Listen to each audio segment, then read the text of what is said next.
Bueno, esto realmente fue algo que estaba previsto, ¿no? Un encuentro que tenía que ser. Nosotros íbamos buscando por otros caminos, digamos, desde el punto de vista más científico, más de confort del paciente, el papel de la música. Estábamos convencidos de que esto era bueno para el paciente y mientras estábamos trabajando en esto, pues tuvimos la oportunidad de conocer Música en Vena y realmente, pues, digamos que estamos predestinados a trabajar en conjunto. Es cierto que en la UBI no existe la tranquilidad que se necesita para escuchar música adecuadamente, ¿no? Es un entorno pues muy agresivo, siempre hay movimiento, siempre hay ruido, siempre hay gente que va de un lado para otro y realmente interpretar la música en ese entorno pues también es complicado, ¿no? Entonces, aunque sabíamos que esto era una dificultad, intentamos buscar el escenario más adecuado para que esa música pudiese llegar a nuestros pacientes y nos pusimos a trabajar y eso es lo que hicimos. Bueno, los resultados estamos trabajando todavía con los datos porque tenemos una cantidad de datos muy importante, datos que provienen de la situación hemodinámica, respiratoria, etcétera, etcétera, de los constantes vitales, digamos, de los pacientes, si ha habido o no cambio, datos de determinaciones analíticas que también hicimos para ver niveles de estrés y realmente pues son muchos datos, pero estamos haciendo un trabajo importante con ellos, ¿no? De momento no hemos visto nada claro, como para que podamos decir que hay un efecto o a favor o en contra de lo que nosotros estamos buscando, no tenemos todavía ese resultado, pero estamos trabajando con ellos y quizá reflexionando sobre por qué esto no da los resultados que esperábamos, pues la explicación está en que insistimos en que no es un entorno muy adecuado para aplicar la música a los pacientes. En personas sanas, en cualquiera de nosotros, nos ponemos a escuchar música y es algo que nos gusta, nos llena, nos hace sentir cosas, nos tranquiliza la mayoría de las veces, nos relaja, a veces nos estimula, pero eso no pasa igual en un paciente ingresado en la UCI, en ese entorno, donde está sometido a muchas medicaciones, está con sedación, está con analgesia. En fin, hay muchas variables de confusión, digamos. Pero bueno, seguimos con los datos y estamos convencidos de que quizá este modelo no es el adecuado o el más idóneo para trabajar con la música en pacientes críticos, pero podremos seguir buscando e investigando otros modelos. Sí, lo que también es cierto es que desde el punto de vista de percepciones del paciente, no hemos tenido ninguno que no le haya gustado, que haya dicho, pues he sentido algo negativo, no, ni mucho menos. Cuando los pacientes se han podido comunicar con nosotros después de estar ya saliendo de su enfermedad grave, pues los que han sido conscientes de que había alguien que tocaba música para ellos, pues les ha resultado una experiencia muy agradable. Increíble, porque ellos no se lo creían. Nos comentaban, me parece que he escuchado música muy cerca, ¿eso es posible? Y decíamos, sí, sí, precisamente sí, porque es lo que estábamos haciendo, intentando mejorar el confort de los pacientes, ¿no? En esta medicina tan tecnificada que tenemos dentro de la medicina intensiva, de las UCIs, muchas veces nos vamos más hacia cosas que podamos tocar, medicamentos, equipos, aparatos, sistemas de monitorización, y nos olvidamos de otras cosas que siempre han sido básicas en la medicina. Pues el confort de los pacientes,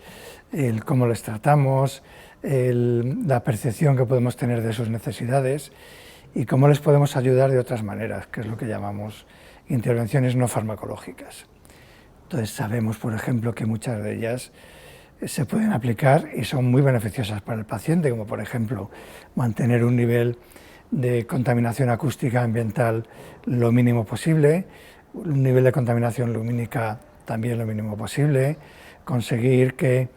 se pueda diferenciar muy bien el ritmo noche-día dentro de las unidades y otras medidas entre las cuales está pues la música. La música, hay una cosa muy sencilla, si pensamos que para nosotros que no estamos enfermos la música es algo beneficioso y que buscamos, unos con más ímpetu porque nos gusta más la música y otros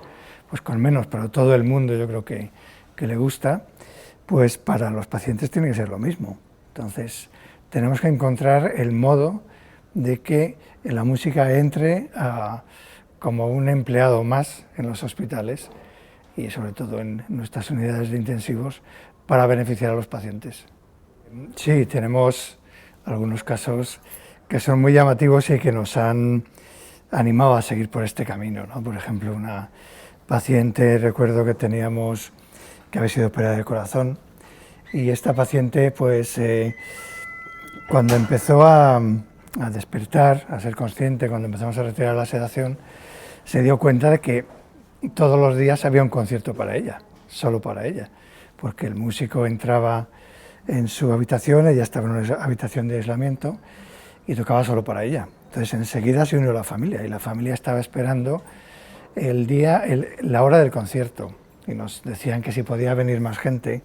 de su familia a estar con ella justo en ese momento, porque era un momento muy emotivo para ella y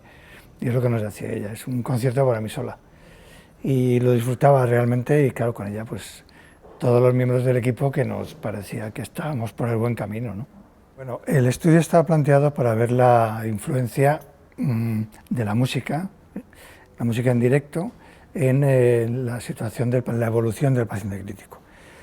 Nosotros trabajábamos con la hipótesis de que la música puede ser utilizada como una medida no farmacológica que mejore a la evolución de los pacientes, es decir, que les ayude a su curación. Entonces seleccionamos un grupo de pacientes que estaban con máquinas, con un respirador, con mucha medicación para mantenerles sedados y analgesiados, y además de eso quisimos ver si con la música necesitábamos menos medicación y podíamos quitarles antes las máquinas. Eso era, sí, de manera muy resumida, el objetivo del estudio. Entonces, a los pacientes, cuando les seleccionábamos, tenían que reunir unos criterios de inclusión, evidentemente, pues ese día dividíamos a los pacientes entre los que iban a recibir música y los que no les había tocado, entre comillas, recibir música, porque claro, teníamos que comparar los grupos. Y había un grupo de músicos profesionales seleccionados por Música en Vena,